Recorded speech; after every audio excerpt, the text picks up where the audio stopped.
Indian contract act के अगले lecture series में हम लोग आज पढ़ते हैं फैक्टर विशिएटिंग द कंसेंट, यानी कि सम्मति को प्रभावित करने वाले कारकों का हम लोग अध्ययन करते हैं। वे कौन कौन से कारक हैं जो किसी व्यक्ति के स्वतंत्र सम्मति को प्रभावित करते हैं, जिसका प्रभाव यह होता है कि या तो वह संविदा शून्यकरणीय होती है या वह शून्य होती है। तो आइए उन सारे कारकों का अध्ययन हम लोग करें जो किसी व्यक्ति के स्वतंत्र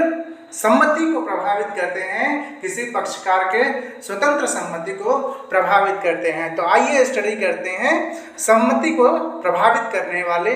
कारक, factor vitiating the consent. A mere consent is not enough for a valid contract, यानी कि सिर्फ सम्मति ही पर्याप्त नहीं होता है कि वह किसी कॉन्ट्रैक्ट को वैलिड कॉन्ट्रैक्ट ठहरा सके, किसी कॉन्ट्रैक्ट को वैलिड कॉन्ट्रैक्ट बना सके, बल्कि उसके पीछे भी जाना होता है कि वैसी सम्मति किस तरीके से प्राप्त की गई है। One of the essential of a valid contract, according to Section 10 of the Indian Contract Act 1872, the parties should enter into the contract with their free consent. यानी कि जो पार्टीज का कंसेंट है, जो कंट्रैक्टिंग पार्टी हैं, उनकी जो सम्मति है वह स्वतंत्र रूप से ली जानी चाहिए, वैसी सम्मति स्वतंत्र रूप से दी जानी चाहिए, अन्यथा वह सम्मति स्वतंत्र सम्मति नहीं होगी जो विशिएट करेगी कॉन्ट्रैक्ट को, जो प्रभावित करेगी संविदा को। Where the consent to an agreement is caused by coercion, undue influence, fraud or misrepresentation, the contract is voidable at the option of the party whose consent was so caused। यानी कि जिस किसी भी पक्षकार की सम्मति या तो कोयर्सन यानी कि प्रपीड़न से कारित की गई है, या अनड्यू इन्फ्लुएंस यानी कि असम्यक असर से कारित की गई है, या उसके साथ फ्रॉड हुआ है, या मिसरिप्रेजेंटेशन, तब जो है यह वॉइडेबल होती है उस व्यक्ति के इनिशिएशन पे, उस व्यक्ति के आगे आने पर, जिस व्यक्ति की सम्मति या तो कोयर्सन से प्राप्त की गई है, या तो अनड्यू इन्फ्लुएंस से प्राप्त की गई है, या तो फ्रॉड तरीके से या मिसरिप्रेजेंटेशन करके उसकी सम्मति ली गई है, तब उस पक्षकार के ऑप्शन पर वह संविदा शून्यकरणीय होती है, वह कॉन्ट्रैक्ट वॉइडेबल होता है। And where the consent is caused by mistake, यानी कि जहां भूल संबंधी ऐसी कारक वहां इन्वॉल्व हैं, जहां भूल हुई है, जहां मिस्टेक हुआ है, तब उस दशा में वह एग्रीमेंट वॉइड होता है, वह एग्रीमेंट शून्य होता है। A void agreement is not enforceable at the option of either party। और जो शून्यकरणीय संविदाएं होती हैं वह किसी भी पक्षकार के ऑप्शन पर इन्फोर्सिएबल नहीं होती हैं, यानी कि उसे कोई भी पक्षकार जो है प्रवर्तन नहीं उसका करा सकता है, वह विधि की नज़र में वह in the I of law void होती है। अब हम लोग पढ़ते हैं कंसेंट, यानी कि कंसेंट क्या होती है। तो section 13 of the Indian contract act बात करता है कि कंसेंट क्या होती है, कंसेंट को परिभाषित किया गया है। तो आइए देखा जाए section 13 of the Indian contract Act, heading है consent defined, two or more persons are said to consent, यानी कि दो या दो से अधिक व्यक्ति are said to consent when they agree upon the same thing in the same sense, यानी कि when two or more person are said to consent, यानी कि उनकी सम्मति तब कही जाएगी when they are agree upon the same thing in the same sense, यानी कि वह एक ही चीज पर एक ही भाव में यदि सहमत हैं तब उनकी सम्मति कही जाती है। यानी कि जो एक पक्षकार के द्वारा उसके लिए समझा जा रहा है वही चीज, वही बात दूसरे पक्षकार के द्वारा भी समझकर उसमें अपनी सम्मति दी जानी चाहिए, तब इसे सहमति कहते हैं, तब इसे कंसेंट कहते हैं। According to section 13 of the Indian Contract Act, अब हम लोग देखते हैं सेक्शन 14 यानी कि धारा 14 जो बात करती है फ्री कंसेंट की, यानी कि section 14 of the Indian contract act free consent क्या होता है इसे बताती है। तो आइए देखा जाए section 14 of the Indian contract act which talks about free consent. Consent is said to be free when it is not caused by, यानी कि सम्मति तब स्वतंत्र कही जाएगी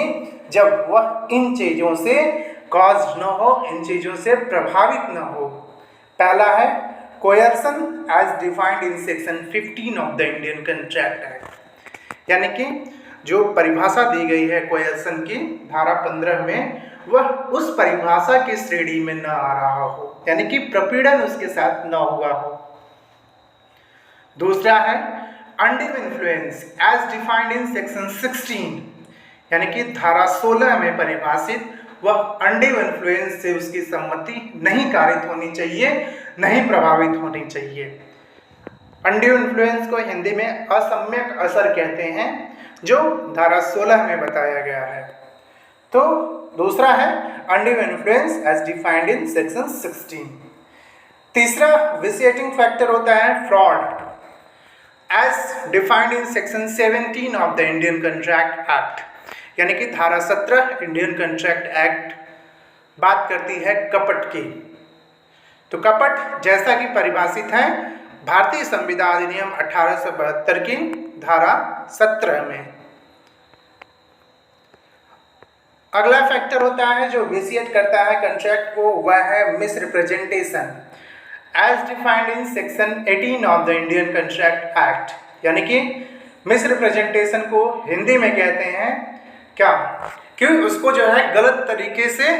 मिस रिप्रेजेंट किया गया है, इसका दुर्व्यपदेशन हुआ है। तो इसे जो है जैसा कि वो धारा 18 में जैसा कि परिभाषा उसकी दी गई है मिसरिप्रेजेंटेशन की, उसकी कैटेगरी के तहत भी नहीं आना चाहिए, यानी कि उसकी सम्मति मिसरिप्रेजेंटेशन से भी कारित नहीं होनी चाहिए, मिसरिप्रेजेंटेशन से भी प्रभावित नहीं होनी चाहिए। एंड लास्ट जो बात करता है जो विसिएटिंग फैक्टर है वह है mistake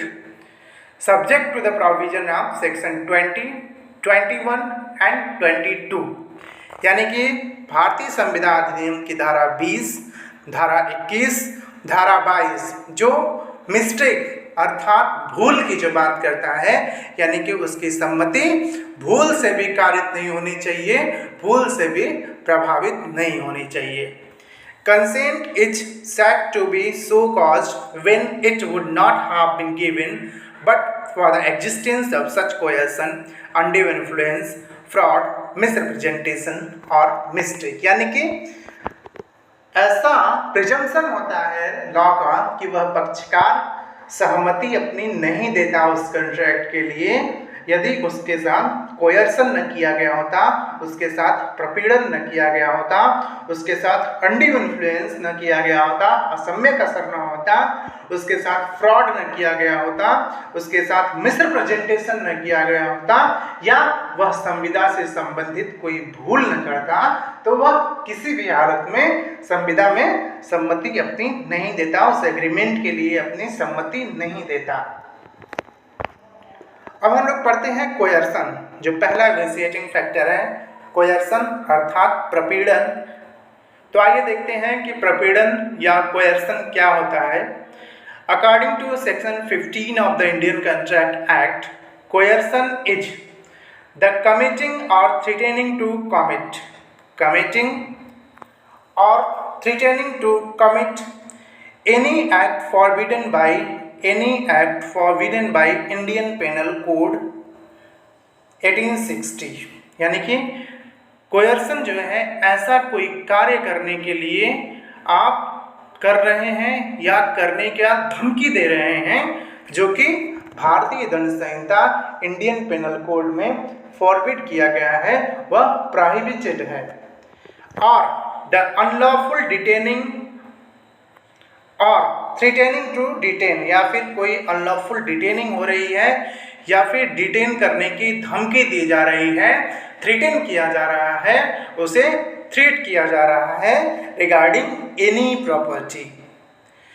to the prejudice of any person whatever with the intention of causing any person to enter into an agreement। और ऐसी या तो अपराध कर रहा है या अपराध करने की धमकी दे रहा है जो भारतीय दंड संहिता में फॉरवर्ड किया गया है, प्रोहिबिट किया गया है, उसे दंडित बनाया गया है, या फिर कोई प्रॉपर्टी डिटेन करने की धमकी दे रहा है या प्रॉपर्टी कोई डिटेन कर रहा है, किस लिए कि वह किसी संविदा में एंट्री करने के लिए, किसी संविदा के फॉर्मेशन के लिए, किसी संविदा के निर्माण के लिए वह अपनी सम्मति दे। तो ये कहा जाता है कि वह कोयर्सन कर रहा है, प्रपीड़न कर रहा है। एक्सप्लेनेशन देख लेते हैं।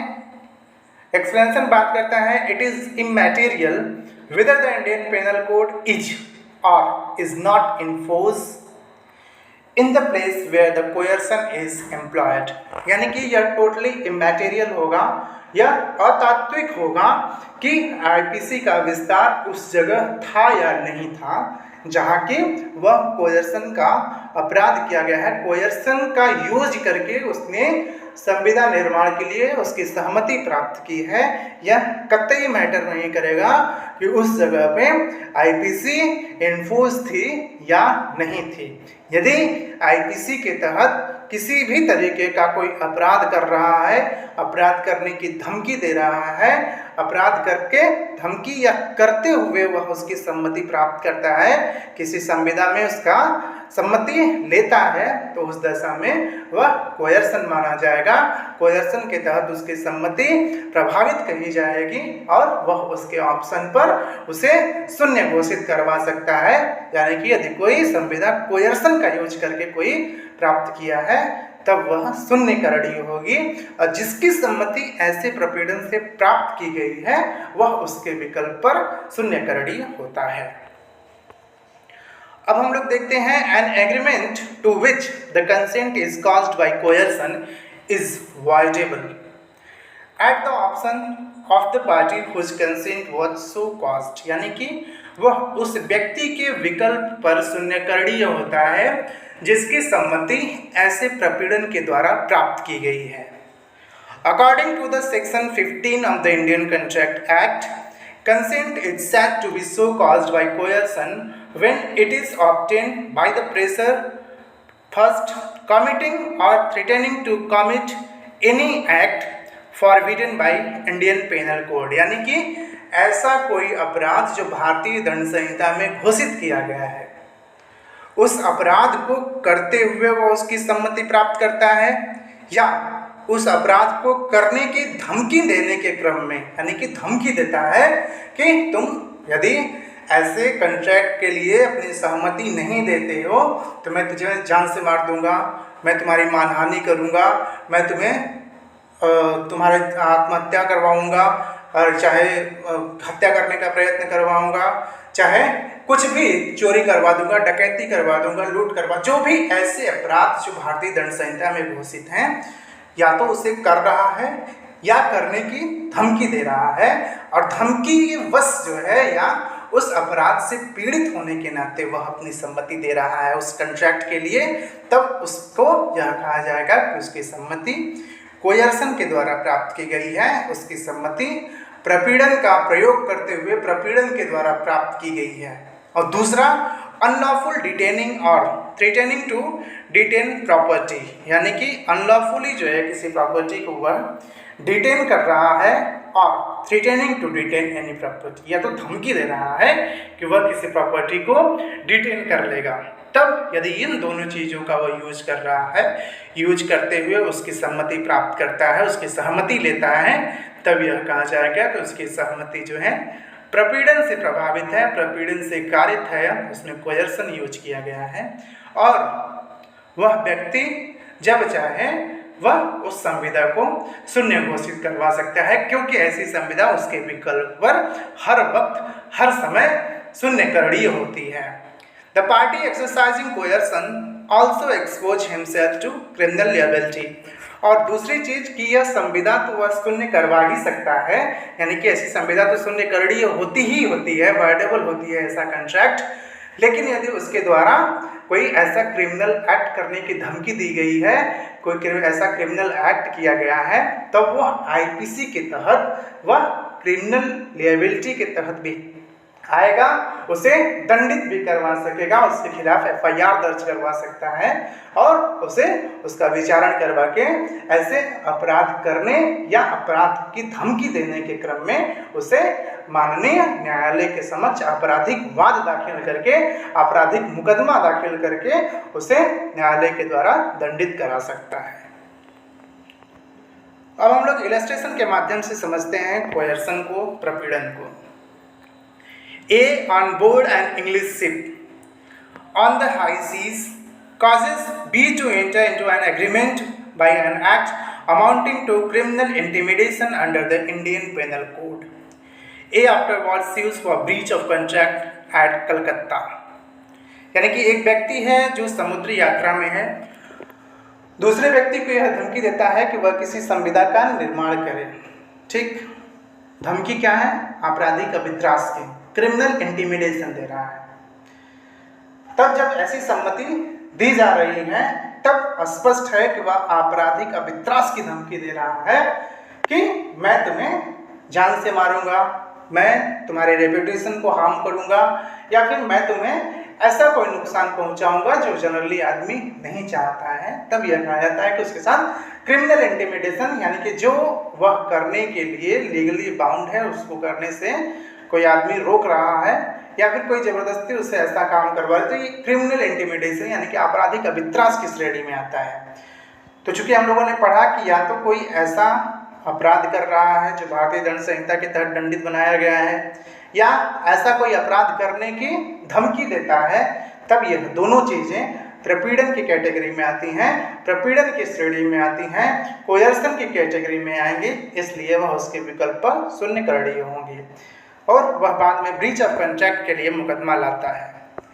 A has employed coercion, although his act is not an offence by the law of England, and although section 506 of the Indian Penal Code was not enforced at the time when or at the place where the act was done. चूंकि वह समुद्र में था, मतलब था कि IPC वहां लागू नहीं होती है। दूसरी चीज, क्रिमिनल इंटिमिडेशन इंग्लैंड में भले ही अपराध ना हो, लेकिन यदि वह भारत का नागरिक है, संविदा भारत के लिए इसके द्वारा की जा रही है, तब जो है तुरंत आईपीसी एप्लीकेबल हो जाएगी और यह कोयर्सन की श्रेणी में आएगा, ब्रीच ऑफ कॉन्ट्रैक्ट नहीं माना जाएगा और वह उसे शून्य घोषित करा सकेगा। एग्जाम्पल के माध्यम से हम लोग समझते हैं प्रपीड़न को, कोयर्सन को। A threatens to suit B if B does not agree to sell his property to A at a stated price. B's consent has been obtained by coercion. यानी कि एक व्यक्ति है जो दूसरे व्यक्ति को जान से मारने की धमकी देता है। कहता क्या है कि यदि तुम अपनी संपत्ति नहीं बेचोगे तो जान से मार दिए जाओगे। यहाँ यदि वह ऐसी संपत्ति बेचने की कोई संविदा करता है, कोई कॉन्ट्रैक्ट करता है, तो वह उस व्यक्ति के विकल्प पर शून्य करणीय है, वह उसे बाद में शून्य घोषित करवा सकता है। तो ये कोयर्सन का एग्जाम्पल हम लोगों ने देखा। एक केस लॉ के माध्यम से हम लोग प्रपीड़न को समझते हैं, कोयर्सन को समझते हैं। केस है अस्करी मिर्जा वर्सेस बीबी जय किशोरी। तो आइए देखते हैं कि अस्करी मिर्जा वर्सेस बीबी जय किशोरी के केस में क्या हुआ था। In this case a contract was made to avoid a threat to prosecute. It was held that threat to prosecute on any offence which has been committed does not come under the coercion। यानी कि इस case में एक संविदा इस कार्य के बात हुई कि यदि वह ऐसी संविदा के लिए अपनी सम्मति नहीं देता है, अपनी सहमति नहीं देता है, वह संविदा निर्माण में अपने कंसेंट को नहीं देता है, तो उसके खिलाफ अभियोग लाया जाएगा, उसके खिलाफ मुकदमा संस्थित किया जाएगा, उसको प्रोसिक्यूट किया जाएगा। तब चूंकि यदि उसके द्वारा कभी कोई अपराध किया गया है, ठीक, और दूसरा व्यक्ति यह कह रहा है कि यदि आप संविदा नहीं करते हैं तो जो आपने अपराध किया हुआ है हम उसकी सूचना पुलिस को दे देंगे, चाहे आपके खिलाफ मुकदमा लिखवा देंगे। तो यह चूंकि लीगल एक्शन है, यह कहीं भी जो है कहीं से भी अपराध नहीं है कि यदि किसी के द्वारा कोई अपराध किया गया है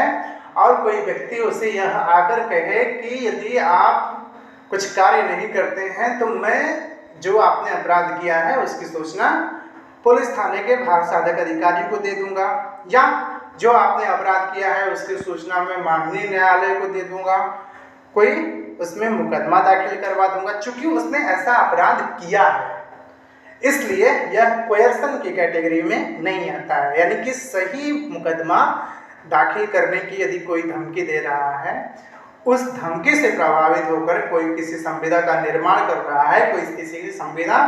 के निर्माण में अपनी सम्मति दे रहा है, अपनी सहमति दे रहा है, तब यह कोयर्सन की कैटेगरी में नहीं आएगा। किंतु ध्यान देने वाली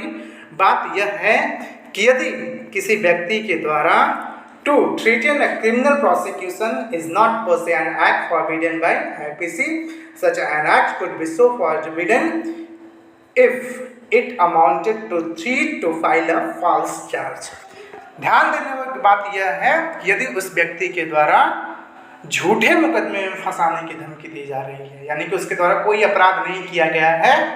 लेकिन फिर भी वह धमकी दे रहा है कि यदि आप ऐसे संविधान निर्माण में अपनी सम्मति नहीं देते हैं तब जो है हम आपको झूठे मुकदमे में फंसा देंगे, यानी कि फॉल्स चार्ज लाने की बात कर रहा है, तो उस दशा में उसका यह कार्य, उसकी यह धमकी कोयर्सन की कैटेगरी में आएगा, क्योंकि उसके द्वारा कोई अपराध नहीं किया गया है बल्कि झूठे मुकदमे में फंसाए जाने की धमकी दी जा रही है, इसलिए ऐसा कार्य कोयर्सन की कैटेगरी में आएगा, ऐसा कार्य प्रपीड़न की कैटेगरी में आएगा। और यदि प्रपीड़न की कैटेगरी से आ गया, उसका संबंध हो गया, तब वह संविदा उस व्यक्ति के विकल्प पर जिसकी सम्मति ऐसे प्रपीड़न से प्राप्त की गई है, ऐसे कोयर्सन से प्राप्त की गई है, उसके विकल्प पर शून्यकरणीय होता है, उसके विकल्प पर वर्डेबल होता है। अब हम लोग समझते हैं एक टर्म ड्यूरेस और कोयर्सन, क्योंकि ड्यूरेस टर्म जो है वह कोयर्सन की जगह इंग्लैंड में यूज किया जाता है, ब्रिटेन में यूज किया जाता है। तो under British law duress consist in actual violence और threat of violence to a person, यानी कि जो ब्रिटेन गवर्नमेंट अपने यहाँ अपने कानून में ड्यूरेस टर्म को यूज करती है, वह एक्चुअल वायलेंस या एक्चुअल थ्रेट की बात करता है,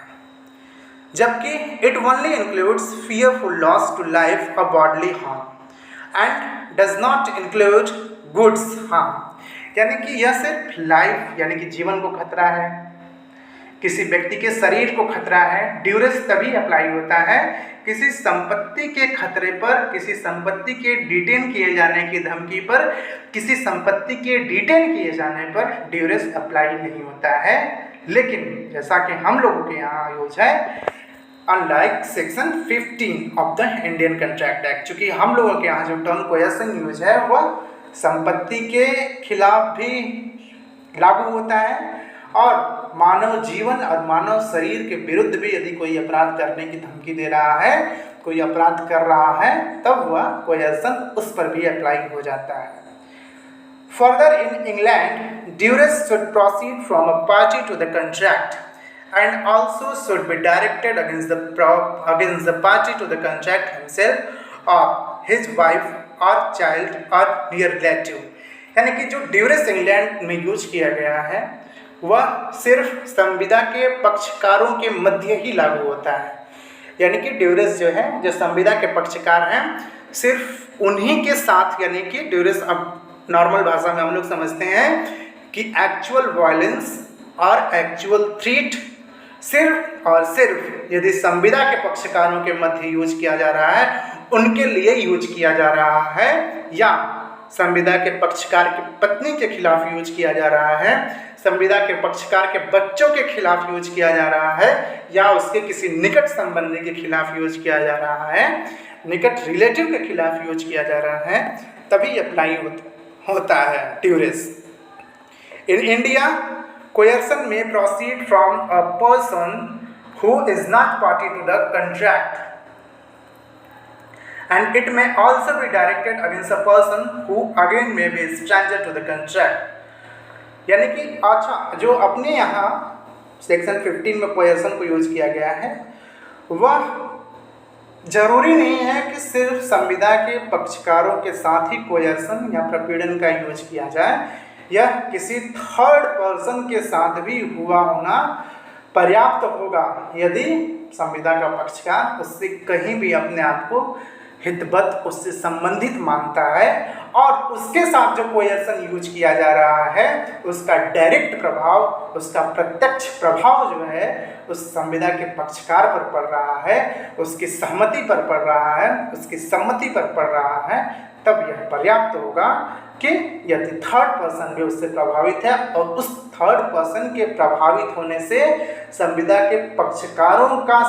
जो है सहमति प्रभावित हुई है, उनका कंसेंट प्रभावित हुआ है, तब जिसकी सम्मति ऐसे प्रभावित हुई है वह कोयर्सन से प्रभावित मानी जाएगी, वह प्रपीड़न से प्रभावित मानी जाएगी और इंडियन कॉन्ट्रैक्ट एक्ट के तहत यह शून्यकरणीय होगी, यह वर्डेबल होगी।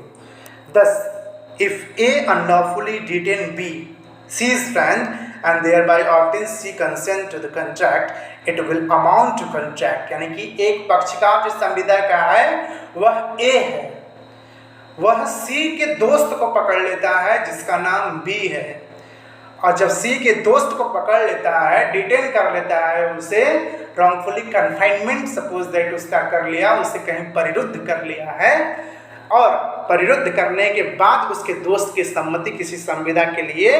प्राप्त कर रहा है, तब यहाँ ऐसा प्रपीड़न जो उसके दोस्त के साथ किया जा रहा है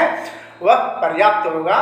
इंडियन कॉन्ट्रैक्ट एक्ट के सेक्शन 15 में प्रपीड़न की कैटेगरी में आने के लिए, कोयर्सन की कैटेगरी में आने के लिए, और इस तरीके से वह कॉन्ट्रैक्ट वर्डेबल होगा, शून्यकरणीय होगा। तो ये हम लोगों ने आज पढ़ा कि कौन कौन से कारक हैं जो स्वतंत्र सम्मति को प्रभावित करते हैं। उसमें हम लोगों ने आज पहला कारक जो कोयर्सन का होता है, जो प्रपीड़न का होता है, उसका अध्ययन किए हम लोग। अगले लेक्चर में हम लोग पढ़ते हैं अनड्यू इन्फ्लुएंस, असम्यक असर, जो भारतीय संविदा अधिनियम 1872 की धारा 16 में बताया गया है। तो अगले लेक्चर में हम लोग पढ़ते हैं undue influence section 16 of the Indian contract act. तो बने रहिए हमारे लेक्चर के साथ। बहुत बहुत आप सबको धन्यवाद।